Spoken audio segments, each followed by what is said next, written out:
खबरों की शुरुआत करेंगे। केंद्रीय गृह मंत्री अमित शाह आज चुनावी प्रचार को धार देने के लिए कोटद्वार पहुंचे, जहां सीएम धामी समेत तमाम बीजेपी के दिग्गजों ने अमित शाह का स्वागत किया। इस मौके पर सीएम धामी ने केंद्र का आभार भी जताया और साथ ही राज्य सरकार की उपलब्धियां भी गिनाई। वहीं कोटद्वार, भाबर में, दुर्गापुर में गृह मंत्री अमित शाह ने देवभूमि को प्रणाम करते हुए उत्तराखंड के नौजवानों को जिगर का टुकड़ा बताया। केंद्रीय गृह मंत्री अमित शाह ने उत्तराखंड के मुख्यमंत्री पुष्कर सिंह धामी की भी तारीफ की। साथ ही उन्होंने कहा कि सीएम ने देश में पहला यूसीसी बनाकर इतिहास रच दिया है।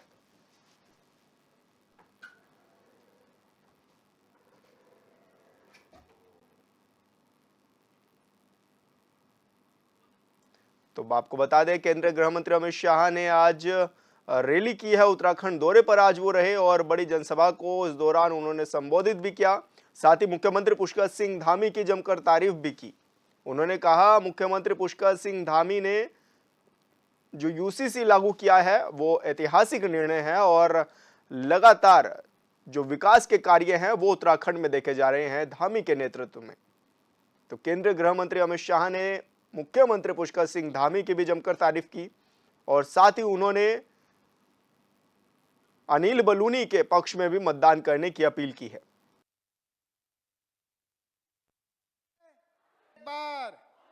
हमारे मुख्यमंत्री धामी जी को भी बहुत बहुत अभिनंदन देना चाहता हूं।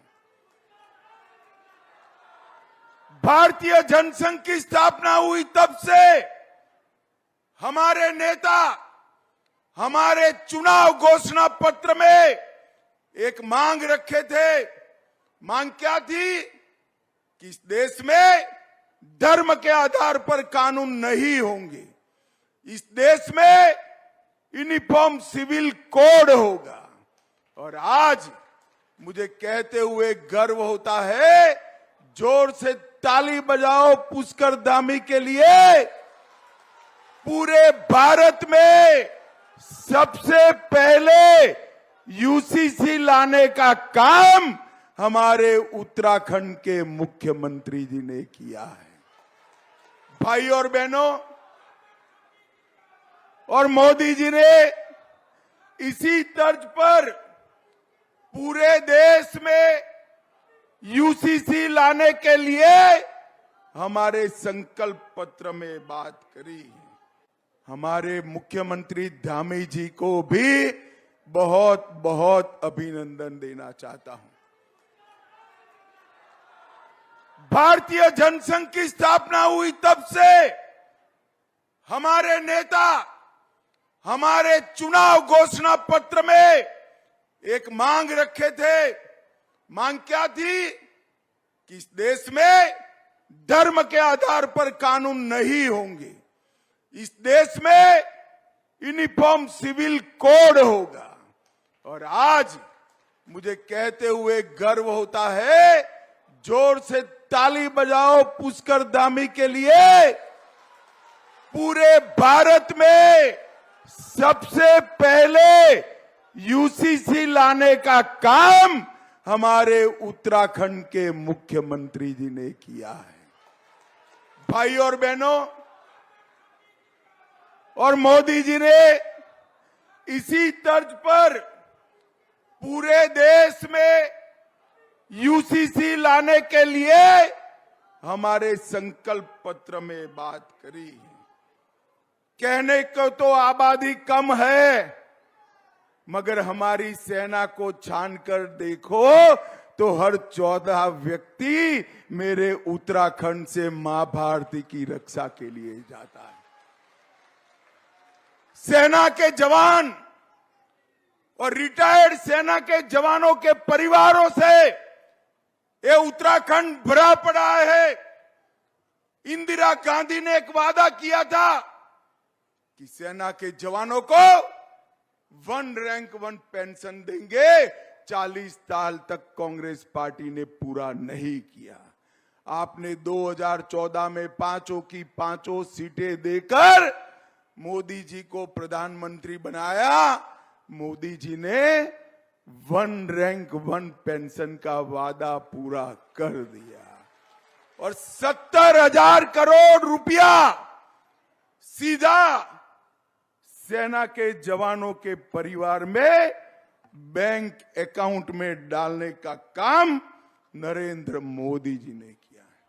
विकसित भारत की रचना करना, और विकसित भारत तभी बन सकता है जब विकसित उत्तराखंड बने, तभी बन सकता है। मोदी जी को तीसरी बार प्रधानमंत्री बनाने का मतलब है भारत को दुनिया का तीसरे नंबर का अर्थतंत्र बनाना। और मोदी जी को तीसरी बार प्रधानमंत्री बनाने का मतलब है कि पूरे भारत में 3 करोड़ लखपति दीदी बनाना। मैं जब आज यहां आया हूं तब कांग्रेसी नेताओं को पूछना चाहता हूं, भाई आप कई बार शासन करते हो, हिसाब नहीं देते हो, मुझे बताओ हिसाब देना चाहिए या नहीं देना चाहिए? अरे यार जोर से बोलो, देना चाहिए या नहीं देना चाहिए? मगर वो देते ही नहीं है। चिंता मत करो, मैं बनिया हूं, मैं हिसाब लेकर आया हूं आज उनका भी लाया हूं, हमारा भी लाया हूं। भाई और बहनों, 10 साल तक कांग्रेस की सरकार थी, सोनिया मनमोहन की सरकार थी, उत्तराखंड के नेता वहां मंत्री बने बैठे थे। 10 साल में कांग्रेस ने उत्तराखंड को क्या दिया? नहीं कुछ तो दिया है, मैं बताता हूं। कांग्रेस ने 10 साल में 53,000 करोड़ दिया। कितना दिया? और मोदी जी ने ये 10 साल के अंदर उत्तराखंड को 1,66,000 करोड़ रुपया देने का काम, 3 गुना रुपया सीधा ग्रांट के लिए भेजा। इसके साथ साथ 82,000 करोड़ रुपया इंफ्रास्ट्रक्चर के लिए भेजा, 31,000 करोड़ सड़क के लिए, 50,000 करोड़ रेलवे के लिए और 100 करोड़ एयरपोर्ट के लिए देने का काम किया। मगर हमारे मुख्यमंत्री जी है, इनका पेट भरता ही नहीं। जब भी वो आते हैं, टाइम मांगते हैं, एक पूरा लिस्ट मुझे पकड़ा कर चले जाते हैं कि उत्तराखंड को ये चाहिए। धामी साहब, उस वक्त तो लगता है आप हर बार मांगते हो, मगर जब हेलीकॉप्टर से विकसित उत्तराखंड देखते हैं ना, तो मन को बड़ी संतोष होता है कि हमारा मुख्यमंत्री बहुत अच्छा काम। मैं आपसे यही अनुरोध करना चाहता हूं, निवेदन करना चाहता हूं कि बहुत सारे काम जो हमारे राज्य की तरफ से, पूरे गढ़वाल लोकसभा से, उत्तराखंड से केंद्र में लगातार समन्वय करने की आवश्यकता होती है, लगातार उनकी वकालत करने की आवश्यकता होती है, एक वकील बनकर राज्य की तरफ से वकालत करने की आवश्यकता होती है। उसके लिए आप सब लोगों ने एक योग्य वकील के रूप में भाई अनिल बलोनी जी को चुनना है और भारी बहुमत से चुनना है। चूंकि आप पूरे प्रदेश के अंदर आज एक तरह से जनसभा के मामले में आदरणीय अमित भाई आ गए हैं, तो आज जनसभाओं का एक तरह से समापन ही हो जा रहा है, क्योंकि कल नवमी है और आज ही जो है जितनी भी सभाएं होनी है और अंतिम सभा एक तरह से यहीं पर हो रही है। तो मैं कहना चाहता हूं कि भाइयों बहनों, पूरे उत्तराखंड में हमने देख लिया है, सब जगह लोगों से बात कर ली है और पूरे उत्तराखंड के अंदर एक ही माहौल बना हुआ है। सभी लोग कह रहे हैं कि इस बार उत्तराखंड में हो या देश में हो, कहीं भी अगर बात करिए तो लोग कहते हैं कि मोदी जी की ही सरकार बनने वाली है, भारतीय जनता पार्टी ही जीतने वाली है और एनडीए की ही सरकार बनने वाली है।